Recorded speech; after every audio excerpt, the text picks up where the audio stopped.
Hello students, today I am going to explain about crystal lattice and unit cell, sphatic lattice and aru eকক কোষ. আজি আমি এই দুটা topics আলোচনা কৰিম. So what is crystal lattice and what is unit cell? এই দুটা মাজত সামঞ্জস্য কি যে এটা crystal lattice বা এটা sphatic latticeৰ মাজতেই একক কোষ সোমাই থাকে. So এটা বুজিলে আমি আনটো বুজিব. So in crystallography, crystal structure or crystal lattice is a description of the ordered arrangement of atoms, ions or molecules. That means constituent particles. The constituent particles will be atoms or ions or molecules in a crystalline material or crystalline solid. So কোনো স্ফটিক গঠনকারী অণু পরমাণু বা আয়ন সমূহ সজ্জিত হৈ যি ত্ৰিমাত্ৰিক বিন্যাস সৃষ্টি কৰে তাক স্ফটিক ল্যাটিস বলে. That means these atoms, ions or molecules are arrangement in what order? Three-dimensional ordered arrangement বুলি কোৱা হৈছে. এটো অৰ্ডাৰটো কেনেকৈ হ'ব? থ্ৰী ডাইমেনশনালি হ'ব. স্ট্ৰাকচাৰটো দিলে বুজিব বা মই স্ট্ৰাকচাৰ দি আছো. সো এই যে স্ফটিক এটা যে অণু পৰমাণু বা আয়নসমূহ সজ্জিত হৈ ত্ৰিমাত্ৰিক বিন্যাস সৃষ্টি কৰে তাক স্ফটিক ল্যাটিস বলে. সেই স্ফটিক ল্যাটিস এটাৰে এটা ক্ষুদ্ৰতম অংশ যিটোৰ ত্ৰিমাত্ৰিক ভাবে পুনৰাবৃত্তি ঘটি স্ফটিক ল্যাটিস গঠন হয় তাক কয় একক কোষ. তাৰ মানে the smallest portion of a crystal which repeating three-dimensionally to form crystal lattice is called unit cell. So এটো বস্তুৰ স্ট্ৰাকচাৰ দিলেহে ক্লিয়াৰ হ'ব. মই স্ট্ৰাকচাৰ দি আছো. স্ট্ৰাকচাৰটো এনেকুৱা হ'ব. প্ৰথমতে ক্ৰিস্টাল ল্যাটিস দিম, তাৰ পিছত তাৰ মাজৰ পৰাই এটা পৰ্চন আমি উঠাই আনিম, এটো হ'ব ইউনিট সেল.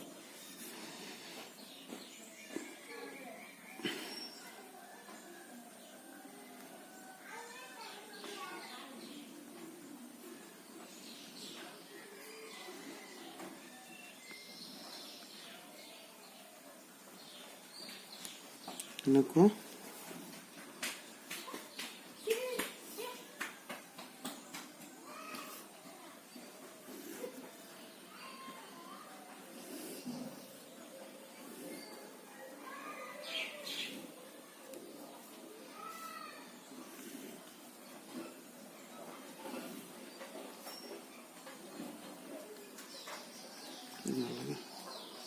এইটো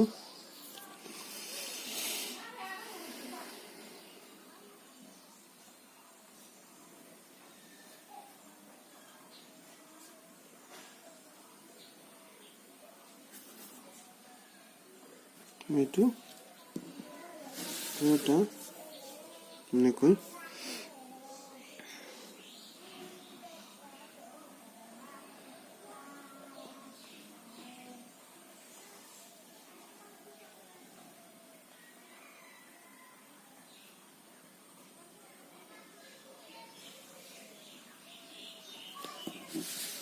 এটা হ'ব এনেকৈ.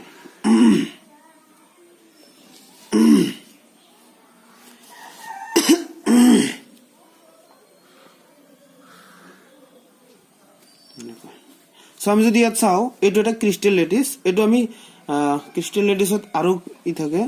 এইটো আমি ওপৰৰ অংশটো দেখাইছো, পিছফালে ব্যাক সাইডত আৰু এটা আছে. সো ইয়াত যদি আমি কনস্টিটিউয়েন্ট পাৰ্টিকল বিলাক ক'ত থাকে? এই প্ৰত্যেকটো কৰ্নাৰত থাকে. যেটো থ্ৰী ডাইমেনশনাল আছে, এইটো থ্ৰী ডাইমেনশনাল আছে, এইটো আছে, এইটো আছে, এইটো থ্ৰী ডাইমেনশনাল আছে, এইটো থ্ৰী ডাইমেনশনাল আছে. যিবিলাক থ্ৰী ডাইমেনশনাল আছে প্ৰত্যেকটো কৰ্নাৰ আমি মাৰ্ক কৰিছো. সো এইফালে এইটো. সো এইটো এটা সারফেস, এইটো এটা সারফেস, এইটো এটা সারফেস, এইটো এটা সারফেস, এইটো এটা সারফেস. ইয়াতে সন্মুখৰ ফালে আছে, পিছফালে এটা আছে. এইটো এটা কি হৈছে? এইটো এটা কিউব হৈছে. এইটো এটা সিম্পল কিউব হৈছে. ইয়াত আৰু কিউব আছে. কেইটা আছে? এইফালে আছে, এইখিনি মিলি এইফালে আছে, এইখিনি মিলি তলৰ ফালে এটা আছে, এইখিনি মিলি এই ৰাইট সাইডত এটা আছে. সো কেইটা আছে? ইয়াতে চাৰিটা কিউব আছে. দেখা গৈছে এটা সাৰফেস বা এটা তোমাৰ এই কৰ্নাৰত থকা এটা ওপৰত চাৰিটা, এই কৰ্নাৰটো বা এই কৰ্নাৰটো এই কৰ্নাৰ বিলাক চাৰিওটা কিউবৰ লগত টাচ কৰি আছে. চাৰিটা কিউবত ইয়াৰ অৰিহণা আছে. তাৰ মানে ওপৰত 4টা দেখা গৈ আছে, বেক সাইডত আৰু 4টা আছে। হেতু মই ইয়াতে বেক সাইডটো দেখুৱা নাই, কিন্তু বেক সাইডত আমি ভাবিবলগীয়া এনেকুৱা বেক সাইডত আছে। এটো এইফালে যদি আমি টানি দি থাকো এইবিলাকৰ মাজত পৰিব, সো এইবিলাকেও তেতিয়া কি হ'ব 8টা কিউবৰ লগত বা 8টা ঘনকৰ লগত টাচ কৰি থাকিব। তাৰ মানে ইয়াৰ পৰা আমি কি বুজি পালো, এই যে কনস্টিটুয়েন্ট পাৰ্টিকল বিলাক আছে, এই যে তোমাৰ প্ৰত্যেকটো চুকত যে অণু পৰমাণু বা আয়নসমূহ আছে, এইবিলাক 8টা কিউবৰ লগত এটা এটম বা এটা মলিকুলে 8টা ঘনকৰ লগত টাচ কৰি থাকে। তেতিয়াহ'লে এইটো হল ক্ৰিস্টাল লেটিস, এইটো হল ক্ৰিস্টাল লেটিস। ইয়াৰে এটা পোর্শন আমি উঠাই আনিলো, যিকোনো এটা পোর্শন তুমি উঠাই আনা, সেই পোর্শনটো কব এইটো এটা ইউনিট সেল, এইটো এটা ইউনিট সেল, এইটো এটা ইউনিট সেল, এইটো এটা ইউনিট সেল। যে যিবিলাকৰ এইবিলাক যদি আকৌ আমি জয়েন কৰো ত্ৰিমাত্ৰিক ভাৱে, এইবিলাক পুনৰাবৃত্তি ঘটে আকৌ কি হ'ব, সাপোজ আমি এটা উঠাই আনিলো, ইয়াৰ পৰা এটা উঠাই আনিলো, এইটো উঠাই আনিলো সাপোজ,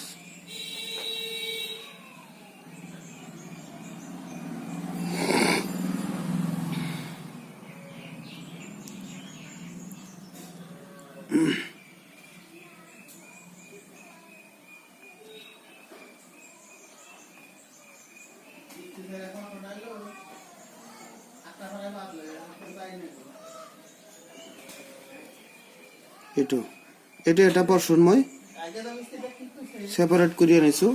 তে এইটো কব কি ইউনিট সেল, এইটো কব ইউনিট সেল। এনেকুৱা ইউনিট সেল ইয়াত কেইটা আছে, ইয়াত আমি 4টা দেখাই আছো, বেক সাইডত আৰু 4টা আছে, তাৰ মানে 8টা আছে। এটা ক্ৰিস্টাল লেটিসত মিনিমাম 8টা কি থাকে, আমাৰ ইউনিট সেল থাকে। সো আমি এইটো বুজি পালো। সেতিয়া ইউনিট সেল এটাৰ বা এই যে ইউনিট সেল, এই যে পয়েন্ট বিলাক যে হাইলাইট কৰা আছে, প্ৰত্যেকটো পয়েন্টক কোৱা হ'ব কি, এটো যেহেতু ক্ৰিস্টাল লেটিস, সেই পয়েন্ট বিলাক কোৱা হ'ব লেটিস পয়েন্ট। এই পয়েন্ট বিলাক ক'ব কি লেটিস পয়েন্ট। এতিয়া ইউনিট সেল এটাৰ কিছুমান প্যাৰামিটাৰ আছে, প্যাৰামিটাৰৰ কাৰণে মই এটা বস্তু আকৌ ডাঙৰকৈ আঁকিছো অলপমান।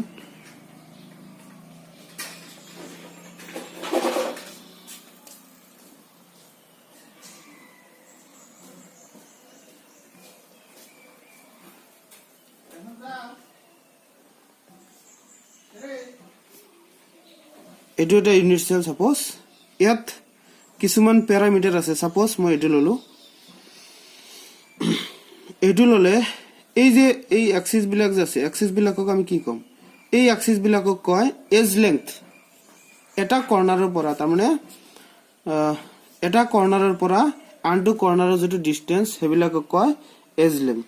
এতিয়া এই এজ লেংথত আমি সাপোজ এইটো উল্টা হৈছে বস্তুটো, এইটো যদি আমি এক্স এক্সিস ধৰো, এইটো যদি আমি এক্স এক্সিস ধৰো, সাপোজ এইটো এক্স এক্সিস, এইটো ওয়াই এক্সিস, এইটো জেড এক্সিস, 3 ডাইমেনশনাল থাকে, যেহেতু প্ৰত্যেকটো এনেকুৱা হ'ব, এক্স এক্সিস, ওয়াই এক্সিস বা জেড এক্সিস।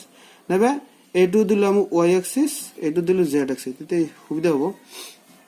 তেতিয়াহ'লে কি হ'ব, তেতিয়াহ'লে আমাৰ হ'ব এই এক্স এক্সিসৰ পিনে যিখিনি এজ লেংথ বিলাকক এ ৰে বুজা হয়, স্মল এ। সো কেতিয়াবা যদি বহুত কেইটা থাকে, এক্সট্রা যদি আৰু থাকে, কেতিয়াবা কৰ্ণ আহে, ভূমি আহে, লম্ব আহে, এইবিলাক যদি আমি 3টা সেপাৰেট কৰি বুজাব যাওঁ, তেতিয়াহ'লে এ কেতিয়াবা Y axis to suppose B, Z axis to C, এনেকৈ বুজা হয়। সো এ বি সি ৰে এইবিলাকক কয় একক কক্ষৰ প্ৰাচল বা প্যাৰামিটাৰস অফ ইউনিট সেল। এই এটা কৰ্নাৰৰ পৰা আনটো কৰ্নাৰৰ যেটো ডিসটেন্স, সেইটো কয় প্ৰান্ত দৈৰ্ঘ্য, মানে একক কক্ষৰ এটা চুকৰ পৰা আনটো চুকৰ দূৰত্বক প্ৰান্ত দৈৰ্ঘ্য কয়। Distance between one corner to another corner in a unit cell is called edge length. তেতিয়া ইয়াত কোন আছে, এটা এটা কোন আছে, এটা এটা কোন আছে, এটা এটা কোন আছে। এই কোন বিলাকক আমি কিহেদি বুজাম, আমি কোন বিলাকক বুজাম যেটো এক্স, এইবিলাক আলফা বিটা আৰু গামাৰে বুজা হয়, আলফা বিটা আৰু গামাৰে বুজা হয়। তেতিয়াহ'লে এইটো সাপোজ দিলো আলফা, এইটো আলফা, এইটো সাপোজ বিটা, এইটো হ'ব gamma. So this A B and C is called edge length of unit cell, and alpha beta gamma is called axis angle, axis বা এক্সিয়েল এঙ্গেল, এক্সিয়েল বা এক্সিস এঙ্গেল এগুলো কয়। These are called parameters. These are called parameters of unit cell. একক কোষৰ প্ৰাচলসমূহ এইবিলাকক কয় একক কোষৰ প্ৰাচলসমূহ।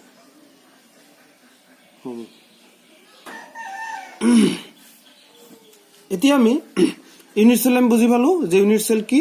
ইউনিট সেল হল স্পটিক লেটিছৰ এটা ক্ষুদ্ৰতম অংশ, যিটোৰ আকৌ যদি আমি জইনিং কৰো চাৰিওফালে ত্ৰিমাত্ৰিকভাৱে পুনৰাবৃত্তি কৰি আকৌ কি হ'ব, এই স্পটিক লেটিছটো ফৰ্ম হ'ব। সো স্পটিক লেটিছ এটাৰ বা একক কোষ এটাৰ এটা কৰ্নাৰৰ পৰা আনটো কৰ্নাৰৰ ডিষ্টেন্সক কয় এজ লেংথ। এইবিলাক আমি স্মল এ বি চি ৰে বুজাও, নৰ্মেলি সদায় এৰে বুজা হ'ব, কিন্তু কেতিয়াবা বি চি ৰেও বুজা হয়। আৰু যিবিলাক কোণ থাকে এই প্ৰত্যেকটো 3 ডাইমেনশনাল যেহেতু আছে, প্রত্যেকটার লগত 3টা কোণ জড়িত আছে। সো 3টা কোণক আলফা বিটা আৰু গামাৰে বুজা হয়। এতিয়া আমি পঢ়িম types of unit cell. Types of unit cell.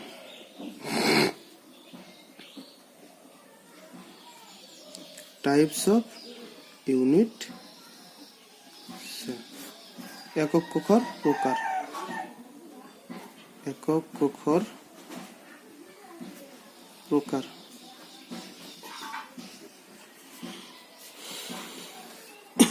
একক কোষৰ প্ৰকাৰ এতে কৈছে কৰ্নাৰত যিবিলাক আমি বিন্দু দিছো সেই বিন্দুবিলাকক লেটিছ বিন্দু বুলি কোৱা হয় বা কি লেটিছ পইণ্ট বুলি কোৱা হয়। সো তেতিয়াহ'লে একক কোষৰ প্ৰধানকৈ একক কোষ আমি যদি কওঁ, একক কোষ ডাইৰেক্ট যদি কওঁ 4 প্ৰকাৰৰ তথাপি হ'ব, নাইবা আমি মেইনলি প্ৰথমে দুটা ভাগত ভাগ কৰিম। এটা হ'ল সিম্পল কিউব আৰু এটা হ'ল চেণ্টাৰ্ড ইউনিট সেল। সো আমি এনেকৈ ভাগ কৰিছো unit cell mainly divided into 2 types. Unit cells are mainly or broadly divided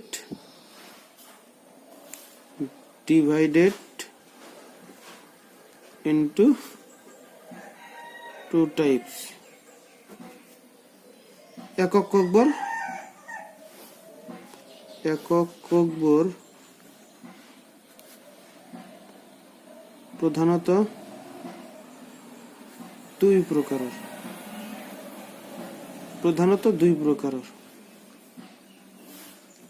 প্ৰকাৰৰ, নাম্বাৰ 1 হ'ব simple or primitive or simple cubic unit cell, simple cubic unit cell, and number 2 centered cubic unit cell. এটো কব সৰল ঘনকীয় বা ঘনাকাৰ, সৰল ঘনকীয় বা ঘনাকাৰ একেই একক কোষ। এটো কেনেকুৱা থাকে 2 নম্বৰটো পিছত কৈ আছো। এটা একক কোষ আঁকিছো।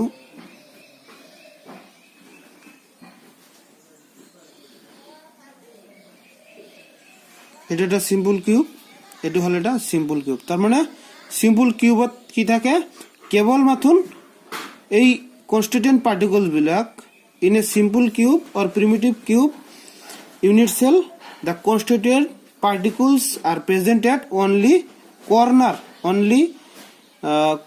of the unit cell. তার মানে এই একক কোষটোৰ কেবল মাথোন চুকবোৰতহে কৰ্ণাৰবোৰতহে কি থাকে, অনুপৰমাণু বা আয়নসমূহ বা লেটিছ বিন্দুসমূহ, এইবিলাক লেটিছ পইণ্ট বুলি কয়, লেটিছ বিন্দুসমূহ থাকে। এইটোক কয় সৰল ঘনকীয় একক কোষ। তাৰমানে 8টা চুক, যেহেতু 8টা চুকত 8টা পৰমাণু থাকে। নেক্সট আহিব number 2 centered unit cell. Centered. So কি centered হব পারে? Centered unit cells are further divided into 3 types.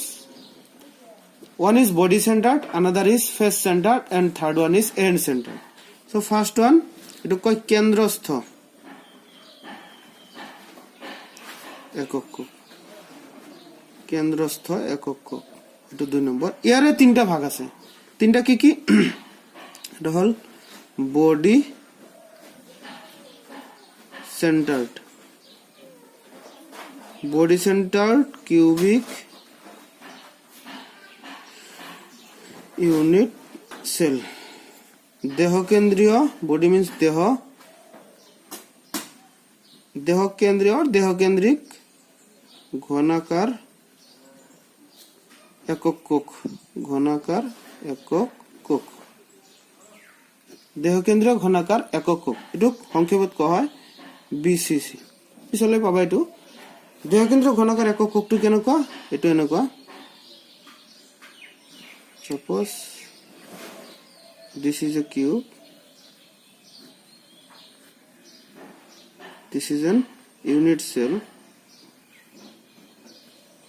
ইয়াত কি থাকিব, যেহেতু কিউব ইউনিট সেল মানে প্ৰথমতে চুকবোৰত লেটিস পইণ্ট বিলাক থাকিব, এটো কম্পালসৰি। চুকবোৰত লেটিস পইণ্ট বিলাক থাকিব, লেটিস বিন্দু বিলাক কৰ্নাৰ সমূহত থাকিব। Besides at the corners, each corner of the unit cell, the lattice point, one lattice point is present at body center of the unit cell. একেবারে দেহর কেন্দ্র, প্রত্যেকটা বস্তুর একটা সেন্টার থাকে। সো এই ইউনিট সেলের যেটা একেবারে সেন্টার মাঝ ভাগত সেইটো থাকিব কেন্দ্ৰত, একেবাৰে দেহৰ কেন্দ্ৰৰ মাজত এটা বিন্দু থাকিব। সো টোটাল বিন্দু কিমানটা হ'ব, 8টা চুকত 8টা আৰু কেন্দ্ৰৰ মাজত এটা, টোটাল বিন্দু হ'ব 9টা। এই বডি সেন্টাৰ্ড কিউবিক ইউনিট সেল বা দেহ কেন্দ্ৰীয় ঘনাকাৰ একক কোষত টোটাল লেটিস বিন্দু থাকিব 9টা। ইয়াৰ পিছত আহিছো face centred cubic unit cell. Face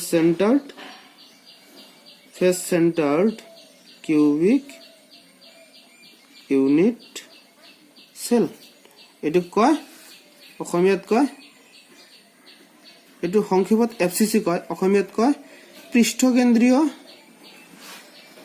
পৃষ্ঠকেন্দ্রীয় ঘনাকার বা ঘনকীয় একক কোষ। এটু কেনেকুৱা, এটু পিকচাৰটো এনেকুৱা হ'ব।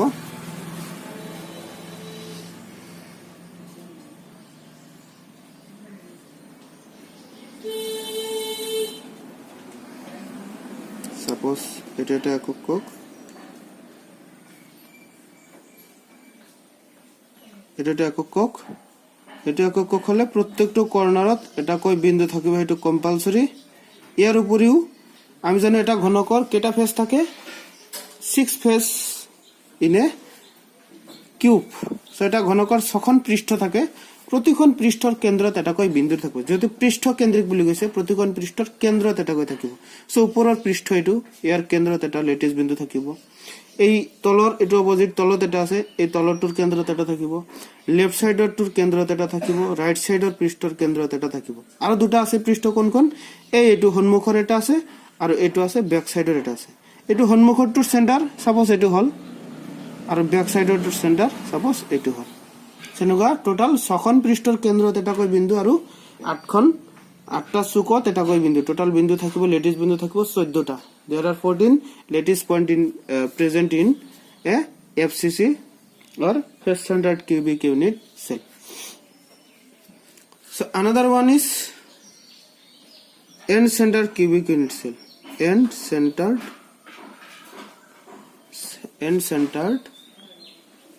cubic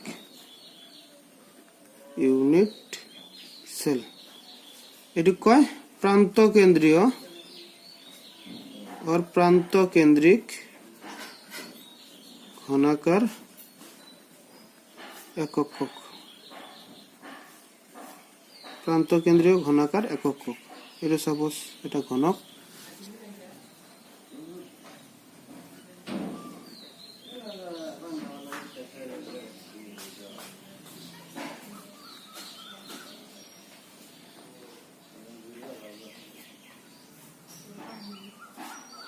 এটু ইয়াৰ চুকবোৰত এটা এটা কৈ থাকিব,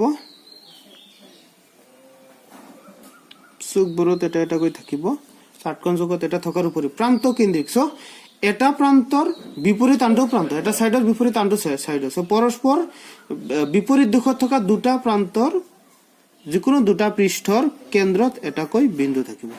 এইখন পৃষ্ঠৰ কেন্দ্ৰত এটা থাকিলে ইয়াৰ ঠিক অপোজিট এইখন পৃষ্ঠ থাকিব, নাইবা ওপৰৰটো থাকিলে অপোজিট তলৰটো থাকিব, নাইবা এই সন্মুখৰটো থাকিলে বেক সাইডৰটো থাকিব। সো এনেকুৱা যিকোনো দুখন পৰস্পৰ বিপৰীত দিশত থকা পৃষ্ঠৰ কেন্দ্ৰত এটাকৈ বিন্দু থাকিব। তাৰ মানে প্ৰান্তকেন্দ্ৰিক ঘনাকাৰ একক কক্ষত লেটিছ বিন্দু কিমানটা থাকিব, লেটিছ পইণ্ট থাকিব দুখন পৃষ্ঠৰ কেন্দ্ৰ দুটা আৰু 6টা কৰ্নাৰত, 8টা কৰ্নাৰত 8টা, টোটাল 10টা। সো তোমালোকে এনেকৈ লিখিবা। প্ৰথমৰ পৰা যদি আহো,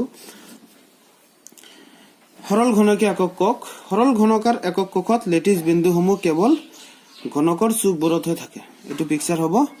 So in a simple cubic unit cell, the lattice points are present at each of the corner of the unit cell. Bas ekhine likhiba tomaloke. Second, centered unit cell, কেন্দ্রস্থ একক কক্ষৰ প্ৰথমটো হল body centered cubic unit cell, দেহ কেন্দ্ৰিক ঘনকাৰ একক কক্ষ। এইটোত কি লিখিবা তোমালোকে যে দেহ কেন্দ্ৰীয় ঘনকাৰ একক কক্ষত লেটিছ বিন্দুসমূহ কেৱল চুকত থকাৰ উপৰিও এটা বিন্দু কেন্দ্ৰত থাকে। সো এটো তোমালোকে লিখিবা, ইংৰাজীত লিখিবা, in body centred cubic unit cell one lattice points are present at body centered of the unit cell. Besides that, all the corners have each lattice point. All the corners have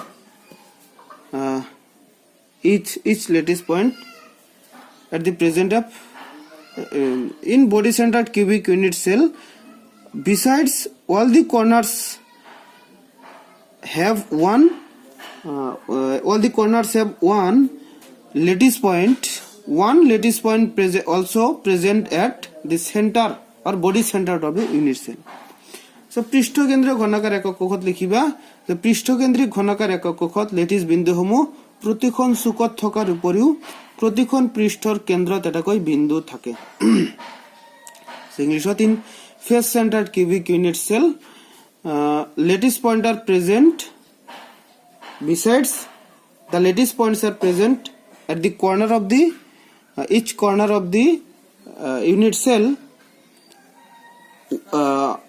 Also, lattice point are also present each center of the surface of unit cell. Center of the is surface of the unit cell or is face. You can write is surface or face. So in end centered cubic unit cell, the lattice points are present two opposite center of the two opposite face, center of the two opposite face, and also at lattice points are present all the corners of the unit cell. So প্ৰান্তকেন্দ্ৰ ঘনাকাৰ একক কক্ষত 8টা চুকত প্ৰতিখন চুকত এটাকৈ বিন্দু থকাৰ উপৰিও lattice বিন্দু দুটা পৰস্পৰ বিপৰীত দিশত থকা পৃষ্ঠৰ কেন্দ্ৰত এটাকৈ বিন্দু থাকে। সো এখিনি হল তোমালোকে এক্সপ্লেনেশন তোমালোকে লিখিবা। So types of unit cell এখিনি তোমালোকে যদি কৰা এই এনেকৈ ভাগ নকৰে যদি কোৱা ইউনিট সেলস আৰ 4 টাইপস, একক কক্ষবোৰ 4 প্ৰকাৰৰ, এনেকৈ যদি কোৱা primitive or simple cubic unit cell, body centered cubic unit cell, face centered cubic unit cell, and centered cubic unit cell. এনেকৈ 4টা একেবাৰে কলেও হ'ব যে সৰল ঘনকাৰ একক কক্ষ 1 নম্বৰ, 2 নম্বৰ দেহকেন্দ্ৰীয় ঘনকাৰ একক কক্ষ, 3 নম্বৰ পৃষ্ঠকেন্দ্ৰীয় ঘনকাৰ একক কক্ষ, 4 নম্বৰ প্ৰান্তকেন্দ্ৰিক ঘনকাৰ একক কক্ষ। এনেকৈ যদি পঢ়া তথাপি হ'ব, নাইবা যদি কোৱা একক কক্ষবোৰ প্ৰধানত 2 প্ৰকাৰৰ, এটা হল সৰল ঘনকাৰ একক কক্ষ আৰু কেন্দ্ৰস্থ একক কক্ষ। কেন্দ্ৰস্থ একক কক্ষৰ আকৌ 3টা ভাগ, তেনেকৈ ভাগ কৰিলে হ'ব, ডাইৰেক্ট 4টা বুলি ক'লে হ'ব। সো পিছলৈ আমি এই 3টাৰ বিষয়ে আলোচনা কৰিম, সৰল ঘনাকাৰ একক কক্ষ, দেহকেন্দ্ৰীয় ঘনকাৰ একক কক্ষ আৰু পৃষ্ঠকেন্দ্ৰীয় ঘনকাৰ একক কক্ষ। এইখিনিৰ বিষয়ে আমি ইয়াত এই বিন্দুবিলাকে গোটেইখিনি সবকেইটা বিন্দু মিলি কিমানটা পৰমাণু হয় সেইখিনি আমি সংখ্যা গণনা কৰিম নেক্সট ক্লাছত। সো প্ৰান্তকেন্দ্ৰিকৰ বাকি আৰু নালাগে। সো আজিৰ কাৰণে এইখিনি, ধন্যবাদ।